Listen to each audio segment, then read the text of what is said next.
என் அன்பு உள்ளங்களுக்கு வணக்கம். நான் இன்னைக்கு பீட்ரூட் சூப்பு செய்யலான்னு இருக்கிறேங்க. அதுக்கு ஒரு சின்ன பீட்ரூட்டு எடுத்துருக்கிறேங்க.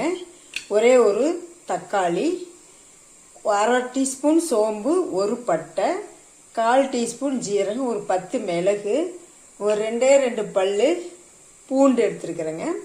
அப்புறம் சின்ன வெங்காயம் ஒரு 5 வெங்காயம் எடுத்துருக்கிறேன். கொஞ்சம் கொத்தமல்லி கீரை, அப்புறம் புதினா கீரை. இவ்வளோதாங்க இதுக்கு தேவையான பொருள். இவ்வளோதாங்க. இப்போ இதை நம்ம பீட்ரூட் சீவிட்டு நம்ம சின்ன சின்ன பீஸாக கட் பண்ணிக்கலாங்க.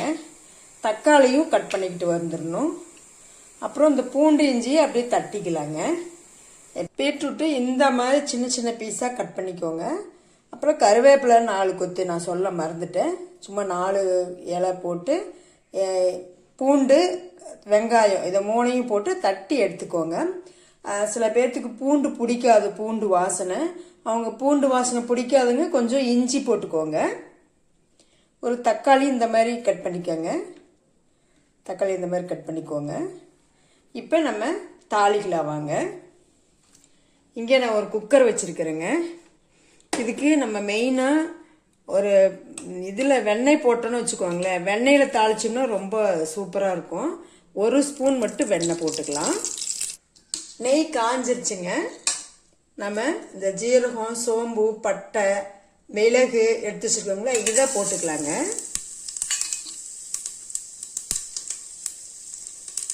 போட்டு நல்லா வெடிக்கட்டுங்க. இதெல்லாம் பொரிஞ்சிருச்சு. இது பொரிஞ்சதுக்கப்புறம் தக்காளி போட்டுக்கலாங்க. தக்காளி ஓரளவுக்கு வதங்கினதுக்கப்புறம் வெங்காயம், பூண்டு, கருவேப்பிலை இதை போட்டுக்கலாங்க. அப்புறம் நம்ம பீட்ரூட் போட்டுக்கலாம்.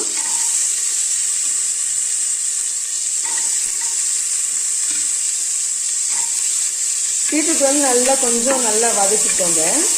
ஒரு 2 நிமிஷம் நல்லா வதக்கிக்கோங்க. இந்த மாதிரி நல்லா பீட்ரூட்டு, வெங்காயம், தக்காளி இதெல்லாம் நல்லா வதங்கிக்கிச்சுங்க.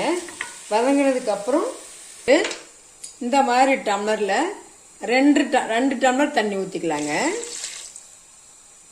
அப்புறம் இந்த கொத்தமல்லி, புதினா இலையை போட்டுடலாங்க கடைசியாக.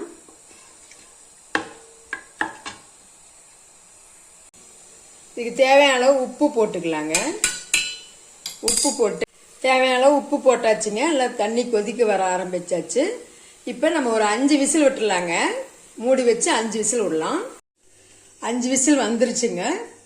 நமக்கு விசில் அடங்கினதுக்கப்புறம் நம்ம திறந்து பார்க்கலாம். விசில் அடங்கிருச்சுங்க, திறந்து பார்க்கலாம். காய பார்த்தீங்கன்னா நல்லா சாஃப்டாக வந்து போச்சுங்க. 5 விசில் விட்டோடனே இப்போ நம்ம ஆறுனோடனே மிக்சியில் போட்டு அடிச்சுக்கலாங்க. நல்லா சூப்பு ஆறிடுச்சுங்க. இந்த பீட்ரூட் மட்டும் அப்படியே நம்ம எடுத்து மிக்சியில் போட்டு அரைச்சி இதிலேயே போட்டுக்கலாங்க. இந்த மாதிரி அரைச்சி நம்ம தண்ணி வச்சுருக்கோம் இல்லைங்களா, வடித்து வச்சுருக்கிறோம் இல்லைங்களா, மீதி இருக்க தண்ணி, அந்த தண்ணியோடனா ஊற்றி கலந்துட வேண்டியதாங்க. சூப்பு ரெடி ஆயிரும். பிடிக்காது, இல்லை நாங்கள் கடிச்சு சாப்பிட்ற மாதிரி வேணும் அப்படின்னா நீங்கள் மத்துலேயோ அல்லது பிளண்டர்லேயோ போட்டு ஒரு ஓட்டி அப்படியே கூட குடிச்சிக்கலாங்க. பீட்ரூட் சூப்பு சூப்பராக ரெடி ஆயிடுச்சுங்க. டேஸ்ட் அவ்வளோ அட்டகாசமாக இருக்குங்க. நான் என்னென்ன பொருள் போட்டனோ அதே பொருளே போட்டு செய்யுங்க. சூப்பர் டேஸ்ட் இருக்கும். அதாவது ஹோட்டலில் கொடுப்பாங்க இல்லைங்களா, அந்த டேஸ்ட்டு வருங்க. நீங்களும் இதே மாதிரி செஞ்சு பாட்டு எப்படி இருக்குதுன்னு கமெண்ட் பண்ணுங்கள், சப்போர்ட் பண்ணுங்கள், சப்ஸ்கிரைப் பண்ணுங்கள். தேங்க்யூ.